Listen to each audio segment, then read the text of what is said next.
وَإِذْ تَأَذَّنَ رَبُّكُمْ لَئِن شَكَرْتُمْ لَأَزِيدَنَّكُمْ۔ موسیٰ علیہ السلام نے اپنی قوم سے کیا کہا کہ تمہارے رب نے تمہارے سامنے یہ اظہار کیا ہے، اعلان کیا ہے میرے ذریعے سے، تورات کے ذریعے سے، کہ اگر تم نے شکر کیا۔ کتنی بڑی نعمتیں اللہ نے بنی اسرائیل پر کی تھی نا، کیسے عذاب سے ان کو نکالا، کیسے فرعون کو غرق کیا ان کی نظروں کے سامنے۔ اسباب کی دنیا میں بنی اسرائیل کے نجات کی کوئی صورت ممکن نہیں تھی، وہ ظلم کی چکی میں پستے رہتے، کیسا اللہ نے ان کو بچایا۔ تو اللہ نے کیا اعلان کیا تھا، اگر تم نے شکر کیا لَأَزِيدَنَّكُمْ، میں نعمتوں میں اور اضافہ کروں گا، اور اضافہ کروں گا، تمہیں زمین کی خلافت دوں گا، حکومت دوں گا، مادی ترقی بھی دوں گا اور روحانی ترقی بھی دوں گا۔ اور اللہ نے پہلے سے اعلان کر دیا تھا وَلَئِن كَفَرْتُمْ، اگر تم نے ناشکری کی، إِنَّ عَذَابِي لَشَدِيدٌ، تو میرا عذاب بہت سخت ہے۔ تو بنی اسرائیل نے جب شکر کیا اللہ نے ان کو حکومت بھی دی، جب ناشکری کی تو دنیا کے سامنے نتیجہ ہے کہ اللہ نے ان سے روحانی اقتدار چھین کر بنی اسماعیل کے حوالے کر دیا۔ اور موسیٰ علیہ السلام نے یہ بھی کہا وقال موسیٰ علیہ السلام نے بنی اسرائیل سے کہا تھا ان تکفروا انتم، اگر تم ناشکری کرو گے اور جو لوگ بھی زمین میں سب کے سب ناشکرے بن جائیں تو کیا ہوگا، فإن اللہ لغنی حمید، اللہ تو غنی ہے، اس کا کوئی نقصان نہیں ہوگا، وہ پہلے بھی قابل تعریف تھا، تمہاری ناشکری کرنے سے اس کی تعریف میں کوئی کمی نہیں آئے گی۔ کیا مطلب، میں جو تمہیں شکر کا حکم دے رہا ہوں یہ تمہارے فائدے کے لیے دے رہا ہوں، اللہ کے فائدے کے لیے نہیں دے رہا۔ تو جس چیز میں انسان کا اپنا فائدہ ہوتا ہے اس پہ تو بڑا حریص ہوتا ہے وہ۔ موسیٰ علیہ السلام نے ان کو پچھلی امتوں کے واقعات بھی سنائے، چونکہ پچھلے رکوع میں ہے نا کہ ہم نے موسیٰ سے کہا کہ ذکرہم بایام اللہ، ایام اللہ قرآن کی اصطلاح میں پچھلی امتوں کے واقعات کو کہتے ہیں۔ تو موسیٰ علیہ السلام نے پچھلی امتوں کے واقعات بھی سنائے تھے، اور کیا کہا تھا، أَلَمْ يَأْتِكُمْ نَبَأُ الَّذِينَ مِن قَبْلِكُمْ، اے بنی اسرائیل کیا تمہارے پاس پچھلی قوموں کی خبریں نہیں آئی ہیں، قوم نوح وعاد وثمود، قوم نوح اور قوم عاد اور قوم سمود، والذین من بعدہم، اور ان کے بعد بھی بہت ساری قومیں آئیں، لا یعلمہم الا اللہ، جن کو نہیں جانتا مگر اللہ، پوری تفصیل اللہ کے پاس ہے، لیکن سب میں ایک چیز مشترک تھی، وہ کیا، جاءتہم رسلہم بالبینات، ان کے پیغمبر ان کے پاس واضح دلائل کے ساتھ آئے، فردوا ایدیہم فی افواہہم، بجائے پیغمبروں کی بات سننے کے کہ چلو ایمان نہ لے کر آتے لیکن سنتے تو رہتے نا، پیغمبروں کی بات سننے سے ہی انکار کر دیا، اور اپنے ہاتھوں کو پیغمبروں کے چہروں پہ رکھ کے ان کے منہ کو بند کرنے کی کوشش کرتے تھے کہ ہم نے آپ کی بات سننی نہیں ہے۔ وقالو، اور کیا کہتے تھے، انا کفرنا بما ارسلتم بہ، ہم اس دعوت کا انکار کرتے ہیں جس کے ذریعے آپ کو بھیجا گیا ہے، جس کو دے کے آپ کو بھیجا گیا ہے، ہم نہیں مانتے اس کو۔ وَإِنَّا لَفِي شَكٍّ مِّمَّا تَدْعُونَنَا إِلَيْهِ مُرِيبٍ، اور جس دعوت کی طرف آپ ہمیں بلا رہے ہیں ہم اس سے شک میں پڑے ہوئے ہیں، ہمیں اس کا یقین ہی نہیں ہے۔ قالت رسلہم، پیغمبروں نے کیسا پیارا جواب دیا کہ تم ہماری مخالفت میں خدا کا انکار کر رہے ہو، ہم ایک خدا کی بات کر رہے ہیں، تم ان بتوں کو پوج رہے ہو، تو ہماری مخالفت میں، ہماری دشمنی میں کر کیا رہے ہو، نتیجہ کیا نکل رہا ہے۔ اس کی مثال ایسے ہے جیسے ایک آدمی آئے اور آپ سے کہے کہ تم اپنے باپ کی اطاعت کیا کرو، اپنی ماں کی خدمت کیا کرو، آپ دشمنی میں آ کے اپنے ماں باپ کو برا بھلا کہنا شروع کر دیں، تو وہ شخص جواب میں کیا کہے گا کہ یار تو میری دشمنی میں اپنے ماں باپ کے حقوق ضائع کر رہا ہے، یعنی میں تجھے اپنی طرف تھوڑی بلا رہا ہوں، میں تو تجھے تیرے ہی تو ماں باپ ہے نا، ان کے تجھی پر تو احسانات ہیں۔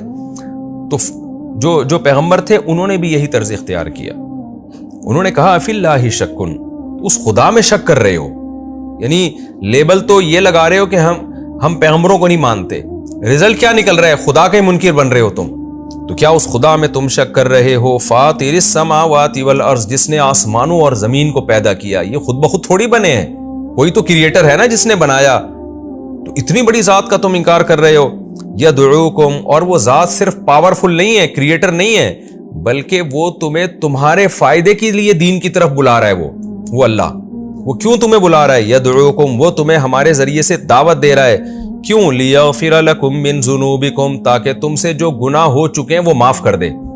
کفر کی حالت میں بڑے بڑے جرائم کرتے آئے ہو، کتنوں نے زنا کیا ہوگا، کتنوں نے چوریاں کی ہوں گی، کتنوں نے دل دکھایا ہوگا، قتل کیے ہوں گے، وہ تمہیں بلا رہا ہے آؤ ایمان لے آؤ، توحید لے آؤ، پچھلا جو شرک کا گناہ ہے وہ بھی معاف کروں گا، سارے گناہ معاف کر دوں گا، تو اتنی بڑی آفر اور پیشکش اس کی طرف سے ہے، تو اس خدا کے تم انکار کر رہے ہو۔ وَيُؤَخِّرَكُمْ إِلَىٰ أَجَلٍ مُّسَمًّى، اور تمہیں ایک خاص وقت تک وہ مہلت بھی دینے کے لیے تیار ہے، یعنی عافیت کے ساتھ۔ اگر تم اس اللہ کی طرف آ جاتے ہو تو وہ عذاب بھی جس عذاب کا وعدہ کیا جا رہا ہے وہ عذاب بھی مؤخر ہو جائے گا، تو ایک خاص وقت تک تمہیں اللہ زندگی بھی دے گا۔ یہ سارے تمہارے فائدے کی باتیں ہیں، تو اس ذات کا تم کیسے انکار کر رہے ہو؟ لیکن جواب میں کیا کہنے لگے؟ قالوا ان انتم الا بشر مثلنا، نہیں ہو تم مگر ہماری طرح کے انسان۔ کیسے ضدی تھے، دیکھیں ہر دھرم لوگ تھے۔ ایک آدمی کہہ رہے آپ اپنے ابا کی خیال کیا کرو، اپنی ماں کی خدمت کیا کرو، آپ اس کو بجائے اس کی دعوت کو ماننے کے آپ کہہ رہے ہو تو میری طرح کا آدمی ہے۔ تو بھائی آپ کی طرح کا ہے یا نہیں ہے، بات تو صحیح کر رہا ہے نا۔ تو پھر بجائے اس کے کہ وہ اللہ کی طرف پیغمبر لے کر جا رہے ہیں، وہ کہہ رہے ہیں وہ خدا جو ہے جو تم پر اتنا مہربان ہے، جس نے آسمانوں کو بنایا، ہماری مخالفت میں اس کا انکار کر رہے ہو۔ لیکن ضدی لوگ جواب کیا کہہ رہے ہیں کہ آپ ہماری طرح کے انسان ہو، یعنی پھر وہی بات گھما کے وہیں لے کر آ رہے ہیں، تریدون ان تصدونا، اور پھر نیت پہ بھی شبہ کر رہے ہیں، کہہ رہے ایک تو آپ ہماری طرح کے انسان ہو، گویا انسان پیغمبر نہیں ہو سکتا۔ نمبر دو، آپ کا بنیادی مقصد کیا ہے؟ آپ ہمیں ہمارے باپ دادا کے دین سے روکنا چاہتے ہو، یعنی آپ کی نیتیں بھی ٹھیک نہیں، ہمارا کلچر چینج کرنے کے لیے آئے ہو۔ لیبل آپ نے توحید کا اور حق کا لگا دیا، مقصد ہے ہمارا پورا کلچر چینج کر دینا۔ فاتونا بسلطان مبین، لہذا کوئی واضح سلطان دلیل لے کر آؤ۔ یہاں دلیل سے مراد تھی عقلی دلائل تو دے دیے نا پیغمبروں نے، ایک واضح معجزہ لے کر آؤ۔ قالت لهم رسلهم، پیغمبروں نے جواب میں کہا، ان نحن الا بشر مثلکم، واقعی نہیں ہے ہم مگر تمہاری طرح کے انسان۔ ہم نے کب دعویٰ کیا کہ ہم کوئی فرشتے یا نور کی بنی ہوئی مخلوق ہیں؟ ہم تمہاری طرح کے انسان ہی ہیں۔ دعوت کو دیکھو ہم کیا دعوت دے رہے ہیں تمہیں، بات کو دیکھو۔ وَلَكِنَّ اللَّهَ يَمُنُّ عَلَىٰ مَن يَشَاءُ مِنْ عِبَادِهِ، لیکن اللہ اپنے بندوں میں جس پر چاہتا ہے احسان کر دیتا ہے، یعنی اس کو پیغمبر بنا دیتا ہے۔ تو اللہ نے اپنی مرضی سے ہمیں انسان ہونے کے باوجود پیغمبر بنا دیا، تو اس میں کون سی اچھمبے کی بات ہے؟ رہا یہ کہ واضح معجزہ لے کر آؤ، تو بھائی ہم خدا تھوڑی ہے، ہم تو بشر ہیں، انسان ہیں، ہم تھوڑی کوئی خوارق عادت کے طور پہ کوئی کام کر سکتے ہیں۔ وما کان لنا، ہمارے بس میں نہیں ہے، ان ناتیکم بسلطان، کہ ہم تمہارے پاس کوئی واضح معجزہ لے کر آ جائیں، الا باذن اللہ، مگر اللہ کے حکم سے۔ اللہ چاہے گا تو کوئی معجزہ بھی دکھا دے گا۔ وعلی اللہ فلیتوکل المؤمنون، اور جو تم جس قسم کی باتیں کر رہے ہو اس پہ جو ہمیں تکلیف ہو رہی ہے، تو اس کے بارے میں ہم یہ کہتے ہیں کہ ایمان والے کو اللہ ہی پر اعتماد کرنا چاہیے۔ تو ہم بھی اللہ ہی پر توکل کر رہے ہیں کہ وہ ہمیں تمہارے شر سے بچائے گا۔ پھر اپنے آپ کو پیغمبر موٹیویٹ کرتے تھے۔ دیکھیں انسان کو جیسے ضرورت ہے کوئی دوسرا اس کو موٹیویٹ کرے نا، حوصلہ افزائی کرے، بعض دفعہ انسان خود بھی اپنی حوصلہ افزائی کرتا ہے۔ تو یہ پیغمبروں کو اتنی مخالفت ہوتی تھی کہ پھر یہ خود اپنی حوصلہ افزائی کرتے تھے، اور کیسے اپنے آپ کو یعنی موٹیویٹ کرتے تھے، برانگیختہ کرتے تھے صبر پر۔ کیسے؟ وما لنا الا نتوکل علی اللہ، تو ہمیں کیا ہو گیا کہ ہم اللہ پر توکل نہ کریں، وقد ہدانا سبلنا، اور اس نے ہمیں ہمارے راستے دکھا دیے۔ ہمارے راستے کا مطلب وہ راستے جو ہمارے فائدے کے ہیں، جن طریقوں پہ چل کے ہم دنیا اور آخرت میں کامیابیاں حاصل کر سکتے ہیں، تو اس نے وہ سارے راستے ہمیں بتا دیے۔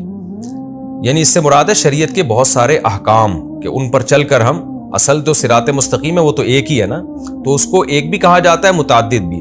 احکام کے لحاظ سے وہ متعدد ہے، بہت سارے شریعت کے احکام ہیں، لیکن اس لحاظ سے وہ ایک ہے کہ اللہ کی رضا کا راستہ۔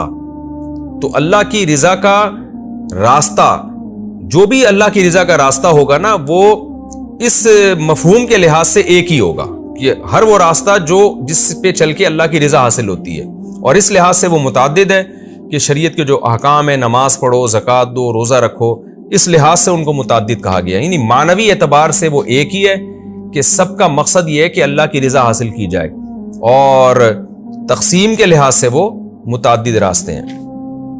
وقد ہدانا سبلنا، اس نے ہمیں ہمارے راستے یعنی ہمارے فائدے کے راستے بھی دکھا دیے۔ وَلَنَصْبِرَنَّ عَلَىٰ مَا آذَيْتُمُونَا، اور تم جو ہمیں تکلیفیں پہنچا رہے ہو، تم اگر یہ سمجھتے ہو کہ اس کی وجہ سے ہم دعوت سے پیچھے ہٹ جائیں گے تو یہ تمہاری بھول ہے۔ ہم ضرور ضرور صبر کریں گے ان مصیبتوں پہ جو تکلیفیں ہمیں دے رہے ہو۔ کیوں؟ وَعَلَى اللَّهِ فَلْيَتَوَكَّلِ الْمُتَوَكِّلُونَ، کیونکہ